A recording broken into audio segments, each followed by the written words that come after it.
Golden future with commerce channel में आपका एक बार फिर से स्वागत है। तो आज हम पढ़ेंगे part number 6 basic problem of an economy का। इससे पहले पार्ट 1 to 5 अपलोड हो चुके हैं जिनमें हमने economic problem, 3 basic principle reasons, basic problem of an economy detail में पढ़ी और समझी भी। आई होप वो वीडियोस आप सबने देखी होंगी और समझ भी आई होंगी। नाउ हम पढ़ेंगे पार्ट नंबर 6 जिसमें हम PPC means production possibility curve के बारे में पढ़ेंगे और उसको कवर करने की कोशिश करेंगे। So students, let's get started. तो पीपीसी, सबसे पहले पीपीसी का मीनिंग समझने की कोशिश करते हैं। पीपीसी की फुल फॉर्म होती है प्रोडक्शन पॉसिबिलिटी कर्व। क्या होती है full form? Production possibility curve, जिसमें प्रोडक्शन का मतलब क्या होता है? इनपुट से आउटपुट को कन्वर्ट करना, और पॉसिबिलिटी का मतलब क्या होता है? कॉम्बिनेशन किसका? दो गुड्स का। इसमें हम दो गुड्स को लेकर चलते हैं।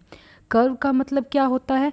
ग्राफ में प्रेजेंटेशन, इसको बोलते हैं डायग्राम में प्रेजेंटेशन करना इन द ग्राफ। तो एक ऐसा ग्राफ, एक ऐसा डायग्राम जो प्रोडक्शन के अलग अलग कॉम्बिनेशन को दिखाएगा और जिसमें दो गुड्स इन्वॉल्व होंगे। तो पीपीसी होता क्या है? एक ऐसा ग्राफ, एक ऐसी कर्व, एक ऐसा डायग्राम जो प्रोडक्शन के अलग अलग कॉम्बिनेशन को दिखाएगा जिसमें दो गुड्स इन्वॉल्व होते हैं। तो और ब्रीफ में और डिटेल में पढ़ लेते हैं। दो गुड्स की कितनी यूनिट्स प्रोड्यूस की जा सकती हैं जिसमें हमारे रिसोर्स और टेक्नोलॉजी कांस्टेंट रहते हैं, इनमें कोई चेंज नहीं आता। ये हमारी अजम्पशन होती है कि हम रिसोर्सेज को, टेक्नोलॉजी को कांस्टेंट लेके चलते हैं, दो गुड्स को लेकर चलते हैं। ये भी एक हमारी अजम्पशन होती है जिसे हम आगे कवर करेंगे।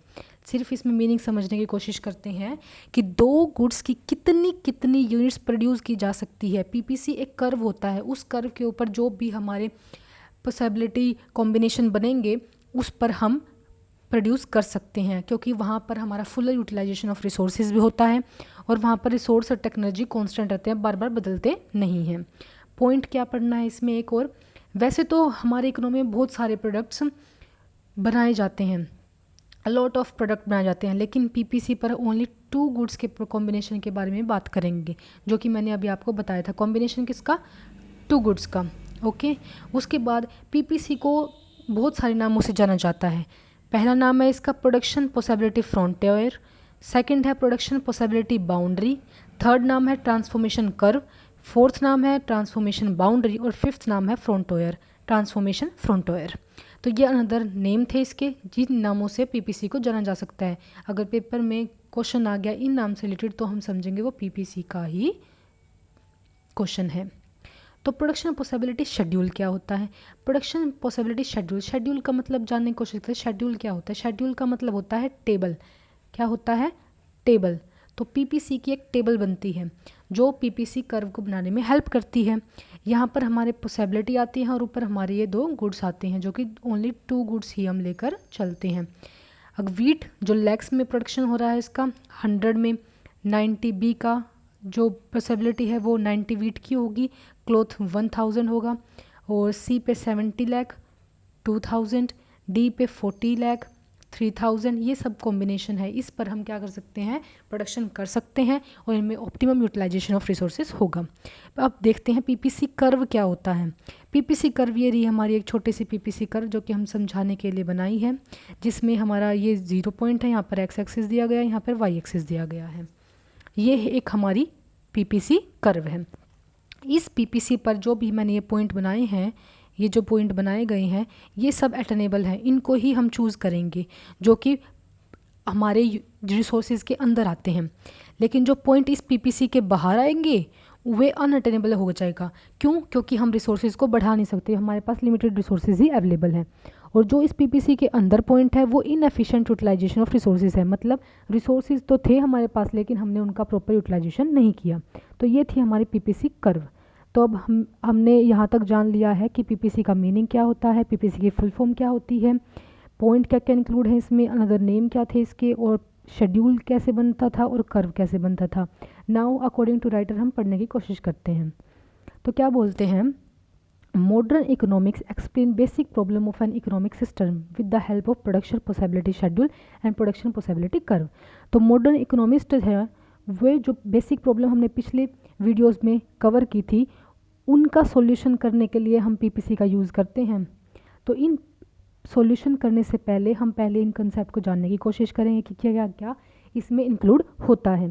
तो प्रोडक्शन पॉसिबिलिटी शेड्यूल हमने ऊपर पढ़ा, वो टेबल थी जो टेबल थी उसी के बारे में बताया गया है। तो प्रोडक्शन पॉसिबिलिटी शेड्यूल वह शेड्यूल होता है which shows alternative production possibility, अलग अलग प्रोडक्शन पॉसिबिलिटी शो करता है किसकी, दो गुड्स की, किसमें, रिसोर्सेज जो कि कांस्टेंट है और टेक्नोलॉजी प्रोडक्शन की कांस्टेंट है। प्रोडक्शन की टेक्निक और रिसोर्सेज कांस्टेंट के साथ साथ दो गुड्स की प्रोडक्शन पॉसिबिलिटी शो करता है, यह वह शेड्यूल होता है। तो आई होप ये समझ में आ गया होगा आपको। Next thing is possibility, production possibility curve. अब कर्व क्या है, ऊपर जो शेड्यूल पड़ा है उसको ही प्रेजेंट करना in the diagram form, that is called the curve.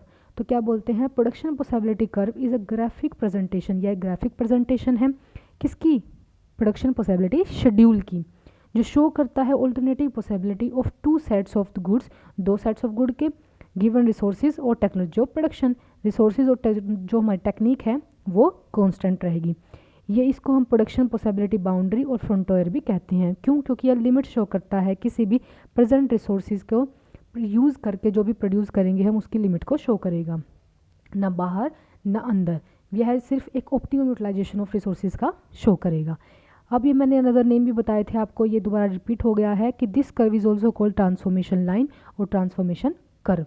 क्यों बोलते हैं, क्योंकि ये इंडिकेट करता है कि if more of the good X is to be produced, अगर गुड एक्स है हमें ज़्यादा प्रोड्यूस करना है तो जो गुड वाई है उसकी कितनी यूनिट्स को हम छोड़ दें कि जिससे हमारे जो गुड एक्स है उसका प्रोडक्शन इंक्रीज़ हो जाए, जिससे किसका, गुड एक्स का जो प्रोडक्शन है वो इंक्रीज़ हो जाए। तो ये चीज़ इसलिए इसको ट्रांसफॉर्मेशन लाइन बोलते हैं, क्योंकि इसमें हम रिसोर्सेज को एक गुड्स से दूसरे गुड्स में ट्रांसफ़र करते हैं, लेकिन होते हमारे पास लिमिटेड रिसोर्सेज ही हैं, लेकिन बस हम क्या करते हैं, उनको ट्रांसफ़र करते हैं एक गुड से दूसरे गुड में। तो इस वजह से इसको ट्रांसफॉर्मेशन लाइन बोला गया है। अब इसकी अजम्पशंस पढ़ते हैं। अजम्पशंस में क्या बोला गया है, इसकी अजम्पशंस हमें दी गई हैं, 4 अजम्पशंस दी गई हैं। पहला पॉइंट पढ़ते हैं, fixed quantity of the factor of production. जो हमारे फैक्टर ऑफ प्रोडक्शन क्या है, रिसोर्स, वह रिसोर्स जो हेल्प करते हैं गुड्स को प्रोड्यूस करने में, दैट इज़ लैंड, इसकी क्वांटिटी फिक्स होती है। हमने देखा था कि हमने एजम्पशन पहले भी मैंने बताया है कि जो रिसोर्सेज है, जो टेक्निक है, हम उसको कांस्टेंट लेकर चलते हैं, तो ये वो फिक्स्ड क्वांटिटी में ही रहेंगी।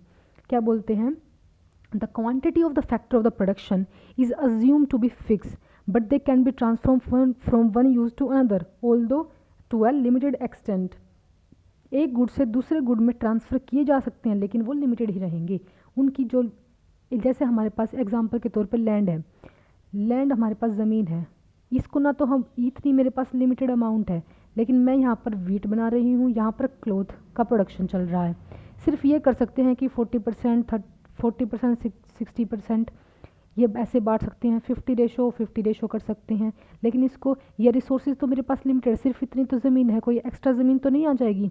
रिसोर्सेज मेरे पास लिमिटेड है लेकिन मैं ये रेशो चेंज कर सकती हूँ, एक से दूसरे में बढ़ा सकती हूँ, दूसरे में पहले में बढ़ा सकती हूँ, सिर्फ ये कर सकते हैं हम, और से ज़्यादा कुछ नहीं कर सकते। सेकंड पॉइंट है full utilization of available factor. जो अवेलेबल फैक्टर्स हैं, अवेलेबल रिसोर्सेज हैं, उनका फुल यूटिलाइजेशन किया जाएगा, ये हम अज्यूम करके चलते हैं कि रिसोर्सेज का प्रॉपर यूज़ करें, कोई वेस्ट ना हो, ये हम अज्यूम पहले से ही अज्यूम करके चलते हैं। तो available factors are fully utilized in the economy, in fact fixity of the factor admit of their full utilization. तो यही बात की गई है कि फुल यूटिलाइजेशन होगा हमारे अवेलेबल फैक्टर्स का। थर्ड पॉइंट क्या बोलता है, कॉन्स्टेंट टेक्नोलॉजी। ये मैंने पहले ही बताया था कि टेक्नोलॉजी और जो हमारे रिसोर्सेज है वो कॉन्स्टेंट रहेंगे, वो चेंज नहीं होंगे, बिकॉज हर पल टेक्नोलॉजी बदल रही है, और अगर हम टेक्नोलॉजी के साथ साथ इस कर्व को बदलेंगे तो वह बन नहीं पाएगी। तो कर्व कभी नहीं बन पाएगी, अगर टेक्नोलॉजी बदलती रही, उसके अकॉर्डिंग हम कर्व बनाते रहे तो कर्व नहीं बन पाएगी। इस वजह से हम टेक्नोलॉजी को कांस्टेंट लेकर चलते हैं। Next is two goods. दो गुड्स, इसमें हम अज्यूम करते हैं कि सिर्फ दो ही गुड्स होते हैं। वैसे तो बहुत सारे गुड्स इकोनॉमी में प्रोड्यूस किए जाते हैं, लेकिन हम इसमें सिर्फ अज्यूम लेकर करके चलते हैं कि सिर्फ दो ही गुड्स बनेंगे। For the sake of the simplicity of the study it is assumed, यह अज्यूम किया जाता है कि ओनली दो गुड्स ही बनेंगे इकोनॉमी के अंदर। जैसे कि एग्जांपल के तौर पे हम शुरू से लेकर चल रहे हैं वीट और क्लोथ, कैपिटल गुड्स या फिर कंज्यूमर गुड्स, दोनों का पेयरिंग। उसके बाद हमारी शेप और प्रॉपर्टी, मैंने शेप पहले भी आपको बता दी है, शेड्यूल भी बता दिया है, शेप भी बता दी है, लेकिन अब इसको थ्योरेटिकल वे में पढ़ते हैं। तो यहाँ पर दो मेन प्रॉपर्टी दी गई हैं, कौन सी है? फर्स्ट वन है कि पीपीसी की जो स्लोप है वो डाउनवर्ड होती है, नीचे की तरफ होती है, और सेकंड बोलता है कनकेव टू द ओरिजिन, और ये कनकेव होती है, ये शेप जो होती है वो कनकेव होती है, और ये स्लोप्स डाउनवर्ड होती है। दो मेन प्रॉपर्टी है इसके अंदर। चलो पढ़ते हैं। फर्स्ट है production possibility curve slopes downward. Production possibility curve slopes downward from left to right, जो लेफ्ट से राइट जाता है। ये ऐसा क्यों होता है? क्योंकि बोथ जो गुड्स हैं उनका जो रिलेशनशिप होता है वो इन्वर्स रिलेशनशिप होता है। अगर एक गुड्स का प्रोडक्शन हम इंक्रीज़ करेंगे, दूसरे गुड्स का प्रोडक्शन हमें डिक्रीज़ करना पड़ेगा। ये चीज़ें हम जैसे कि मैंने पहले भी आपको ये बताया था, देखो ये रहा हमारा कर्व। अगर एक की यूनिट्स हम कम करेंगे तभी दूसरे की हम बढ़ा पाएंगे।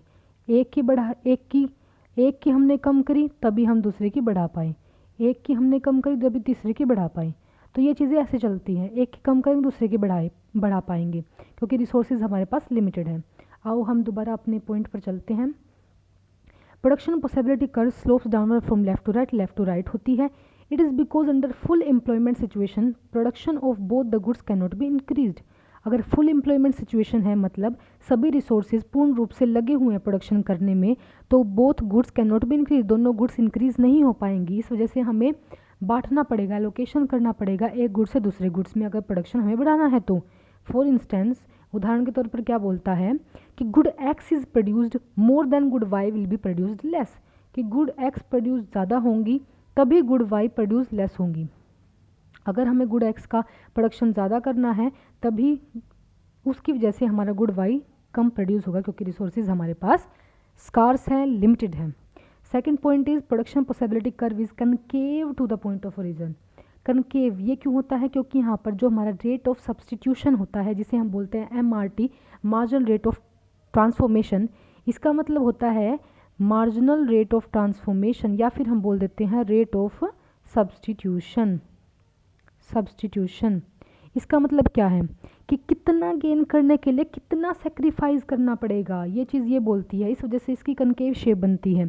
It is because to produce each additional unit of good X more unit of good Y will have to be sacrifice, हमें छोड़ने पड़ेंगे देन बिफोर।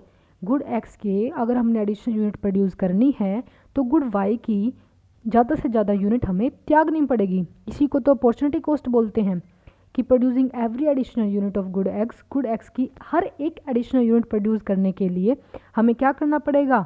लॉस करना पड़ेगा प्रोडक्शन गुड वाई का। इसको अदर वर्ड्स में बोल तो production will obey the law of increasing opportunity cost. क्या प्रोडक्शन क्या ओबे कर रही है, क्या फॉलो कर रही है? Law of increasing opportunity cost को। तो ये थे हमारे शेप्स और प्रॉपर्टीज़, जिसमें हमने 2 पॉइंट कवर किए हैं। 2 ही इसकी प्रॉपर्टीज़ होती हैं मेनली। एक होती है हमारी शेप स्लोप्स डाउनवर्ड होती है, एक हमारी स्लोप डाउनवर्ड पीपीसी की, और एक होती है concave to the point of origin. ये थी हमारी प्रॉपर्टीज़। अब इसके शेड्यूल देखेंगे हम। देखो प्रोडक्शन पॉसिबिलिटी क्या दे रखा है, ABCDE, ये पॉसिबिलिटी बना के दे दी पीपीसी कर्व के ऊपर। और गुड्स कौन कौन से अवेलेबल है हमारे पास? वीट है, क्लोथ है। वीट किस टर्म्स में है? लैक के टर्म्स में, और क्लोथ 1000 बेल्स के टर्म्स में। यहाँ पर वीट हमारे पास 100 है और यहाँ पर 0 है। जब इसका प्रोडक्शन हमने 1000 से इंक्रीज़ किया तो इसका 10 लाख से डिक्रीज़ कर दिया। इसको डिक्रीज़ करते चलेंगे और इसको बढ़ाते चलेंगे। क्या करेंगे? बढ़ाते चलेंगे, क्योंकि अगर एक को बढ़ना है तो दूसरे को डिक्रीज़ होना पड़ेगा। तो ये वीट और क्लोथ 2 गुड्स हैं, ये जैसे कि एजम्पशन हमने ली थी, इसके अकॉर्डिंग प्रोडक्शन पॉसिबिलिटी कर्व बनाई गई है। देखें ये रही हमारी production possibility curve, that is production possibility curve. तो देखो यहाँ पर हमारे पास कौन कौन से कॉम्बिनेशन बने? एक ए बना, बी बना, सी बना, डी बना और ई बना। जो इस पीपीसी कर्व के ऊपर हैं वो तो सभी हैं फुल यूटिलाइजेशन, प्रॉपर यूटिलाइजेशन हो गया। अटेनेबल कॉम्बिनेशन है, कौन सा भी यूज़ कर लो, सभी में रिसोर्सेज फुल यूटिलाइजेशन होंगे। लेकिन जो इसके बाहर कोई पॉइंट आ गया तो वो अनअटेनेबल हो जाएगा। क्यों? क्योंकि हमारे पास रिसोर्स स्कार्स। अब ये थोड़ी है कि ज़मीन के बाहर ही आप प्रोडक्शन करना स्टार्ट कर दोगे, ऐसे तो नहीं होगा ना, ज़मीन के अंदर ही करोगे प्रोडक्शन, तो रेशो हमारी चेंज हो सकती है, ये हम कर सकते हैं, लेकिन ज़मीन तो एक्सटेंड नहीं हो सकती है, ये नहीं है कि रात ही रात में बढ़ जाएगी। और ये पॉइंट जो हमारा जी है इसको भी नहीं हम कवर अप कर सकते। क्यों? क्योंकि अंडर यूटिलाइजेशन है। हम ये तो नहीं चाहेंगे कि हमारे रिसोर्सेज का अंडर यूटिलाइजेशन हो, वेस्टेज ज़्यादा हो जाए और रिसोर्सेज का यूटिलाइजेशन बहुत ही कम हो, तो ये भी नहीं चाहेंगे। तो इस कर्व पर आने वाले पॉइंट है A B C D E, ये प्रॉपरली प्रोडक्शन इन पर हो सकता है और प्रॉपर यूज़ हो सकता है रिसोर्सेज का भी। तो इसमें हम A combination, E combination, B combination, C combination, D combination लेकर चलेंगे। तो ये थी हमारी कर्व। उसके बाद इसमें क्या बोला है, production possibility curve explain 3 concept. इस कर्व के थ्रू 3 कंसेप्ट इसमें बताए गए हैं। स्कार्सिटी का मतलब क्या होता है, किसी चीज़ की कमी। तो यहाँ पर बताया गया है कि रिसोर्सेज की कमी है, किस पॉइंट पर, F पॉइंट पर। देखो मैंने भी बताया था, F पॉइंट इस PPC कर्व के बाहर है। क्या है, इस PPC कर्व के बाहर है। तो इस वजह से हम इसको यहाँ पर रिसोर्स की स्कार्सिटी है, कमी है, इस वजह से हम यहाँ पर नहीं कर सकते अपना प्रोडक्शन। दूसरा है choice, different attainable combination production possibility curve indicate need for choice. अब हमें चॉइस करनी है कि हम इस कर्व पर आने वाले हर एक पॉइंट पे से कौन से पॉइंट को चूज़ करें। तो चॉइस भी इसको इंडिकेट करता है कि डिफरेंट अटेनेबल कॉम्बिनेशन पर हम चॉइस करेंगे कि कौन सा पॉइंट लें। ठीक है, इस पॉइंट से अगर इस कर्व से बाहर आ गया तो स्कार्सिटी हो जाएगी, इस कर्व के अंदर आ गया तो अनअटेनेबल हो जाएगा, और इस कर्व के ऊपर आ गया तो अटेनेबल हो जाएगा। Third is opportunity, it indicate opportunity unit of cloth in terms of wheat. Cloth की यूनिट गेन करने के लिए वीट की यूनिट सेक्रीफाइस करनी पड़ी। It's called be the opportunity, कि हमारे पास क्लॉथ की अपॉर्चुनिटी कॉस्ट किस टर्म्स में, वीट की टर्म्स में।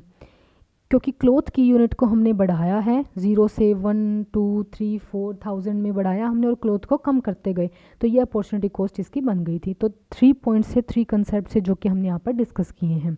तो ये था हमारे प्रोडक्शन पॉसिबिलिटी कर्व शेड्यूल। उसके बाद हम पढ़ेंगे कि क्यों प्रोडक्शन पॉसिबिलिटी कर्व कनकेव होती है ओरिजिन से। ये हमने पढ़ा था प्रॉपर्टीज़ में। कहाँ पढ़ा था हमने, ये प्रॉपर्टीज़ में, जहाँ पर हमने 2 प्रॉपर्टीज़ पढ़ी थी, उसमें से ये एक थी। ठीक है, तो ये कनकेव टू द ओरिजिन होती क्यों है, क्या वजह है इसकी, क्यों? क्योंकि हमारा जो रेट ऑफ सब्सटीट्यूशन है वो इंक्रीज़ हो रहा है। अभी मैं धीरे धीरे बताऊंगी रेट ऑफ सब्सटीट्यूशन क्या होता है, लेकिन अभी आप समझ लीजिए कि रेट ऑफ सब्सटीट्यूशन इंक्रीज़ हो रहा है। यहाँ पर रेट ऑफ सब्सटीट्यूशन बहुत ही मायने रखता है। क्या होता है रेट ऑफ सब्सटीट्यूशन, इसको भी पढ़ेंगे। सबसे पहले पढ़ते हैं कि production possibility curve is concave to the point of origin. हम सब जानते हैं ये बात कि पॉइंट ऑफ ओरिजिन से कनकेव होती है। यह क्लियर है किससे, टेबल 2 से। That for the production of each additional unit of cloth more and more unit of the wheats are sacrifice. देखो हमने शुरू में बताया था मैंने ये बात कि जो क्लॉथ की एडिशनल यूनिट हमने की वो सेक्रीफाइस की किसके द्वारा, वीट की यूनिट को सेक्रीफाइस किया गया, तभी क्लॉथ की एडिशनल यूनिट ज़्यादा हो पाई, प्रोडक्शन बढ़ पाया। इसी को तो रेट ऑफ सब्स्टिट्यूशन बोलते हैं कि एक यूनिट का प्रोडक्शन बढ़ना और दूसरी यूनिट का प्रोडक्शन घटना is a rate of substitution. और दूसरे वर्ड्स में अगर मैं बात करूं तो rate of substitution of cloth in terms of wheat has been increase हो रहा है। ये चीज़ इंक्रीज़ होनी चाहिए तभी कनकेव शेप, इसकी ऐसी शेप बनेगी। As such as production possibility curve generally concave to the point of origin. अब मैं यहाँ पर 3 पॉइंट डिस्कस करूँगी आपके सामने। ये है कनकेव, ये है कन्वेक्स और ये है स्ट्रेट लाइन। यहाँ पर जो रेट ऑफ सब्स्टिट्यूशन है वो हो रहा है इंक्रीज़, तभी कनकेव शेप बनी। यहाँ पर डिक्रीज़ हो रहा है रेट ऑफ सब्स्टिट्यूशन, तब हमारे कन्वेक्स बना। और यहाँ पर कांस्टेंट है, क्या है, कांस्टेंट है, तभी हमारी जो ये PPC कर्व है ये कांस्टेंट बनी है। तो ये चीज़ें ध्यान में रखिएगा। उसके बाद देखते हैं, देखो ये राम, यहाँ पर रेट ऑफ सब्स्टिट्यूशन देखो 10 20 30 40 ये बढ़ रहा है रेट ऑफ सब्स्टिट्यूशन, इस वजह से इसकी कर्व शेप बनेगी। जैसे यहाँ पर पहले एग्जांपल भी लिया था, वही एग्जांपल लिया गया है। 0 से 1000 से 2000 बढ़ रही है प्रोडक्शन बढ़ रहा है, लेकिन वीट का क्या हो रहा है, वीट को तो कम होना पड़ेगा क्योंकि एक का प्रोडक्शन बढ़ाना है तो वीट का प्रोडक्शन हमें कम करना पड़ेगा। तो 100 से 90, 90 से 70, 70 से 80, 80 से 0 in the terms of lakh. तो ये चीज़ें यहाँ पर जो ये चीज़ बढ़ रही है वो कम रेट से बढ़ रही है, और वीट की जो जो प्रोडक्शन है वो घट रही है, वो ज़्यादा रेट से बढ़ रही है, ज़्यादा रेट से घट रही है, तो इस वजह से रेट ऑफ सब्स्टिट्यूशन इंक्रीजिंग हुआ। क्या हुआ? इंक्रीजिंग हुआ। अब देख लेते हैं इसकी शेप। देखो ये रही इसकी शेप, ये रहा हमारा क्लोथ, ये रहा हमारी विड्थ, जो हमने पहले भी डायग्राम देखा है पीपीसी कर्व का। तो ये इन्वर्स रिलेशनशिप करता है, क्या करता है? इन्वर्स रिलेशनशिप करता है। एक कम होगा तभी एक बढ़ेगा, एक कम होगा तभी एक बढ़ेगा, एक कम होगा तभी एक बढ़ेगा। ये चीज़ समझने की कोशिश कीजिएगा। तो ऐसे हमारी चीज़ चलती है। तो पीपीसी कर्व यही बताता है कि इन्वर्स रिलेशनशिप होता है प्रोडक्शन में दो यूनिट्स के, एक चीज़ बढ़ेगी और दूसरी घटेगी। तो ये था हमारा पीपीसी कर्व कि क्यों होती है हमारी concave to the point of origin. और यहाँ पर ये बताया गया इन्होंने straight line production possibility curve. अब ये straight line production possibility curve क्या बोलता है? हमने यहाँ पर भी बताया है आपको कि स्ट्रेट लाइन क्यों होगा। स्ट्रेट लाइन इसलिए होगा क्योंकि यहाँ पर जो हमारा रेट ऑफ सब्स्टिट्यूशन है वो कॉन्स्टेंट है, और कन्वेक्स कोई पूछे तो ये बता देना कि हमारा जो रेट ऑफ सब्स्टिट्यूशन है वो डिक्रीज़ कर रहा है और यहाँ पर हमारा इंक्रीज़ कर रहा है। तो ये 3 पॉइंट ऐसे क्लियर होंगे। ये तीनों पॉइंट पूछे जा सकते हैं पेपर में। तो ये चीज़ें आई होप आपको समझ में आई होंगी। सो गाइज़ आज के लिए इतना ही। तो ये वीडियोज़ रिलेटेड थी पीपीसी से, उसकी प्रॉपर्टीज़ से, शेप से, डायग्राम से, इलस्ट्रेशन से। तो आई होप स्टूडेंट्स ये टॉपिक आप सबको क्लियर हुए होंगे, और नेक्स्ट वीडियो में हम पीपीसी और बेसिक प्रॉब्लम्स पीपीसी के ऊपर सॉल्व करने की कोशिश करेंगे। So thank you guys for watching this video. Thank you so much.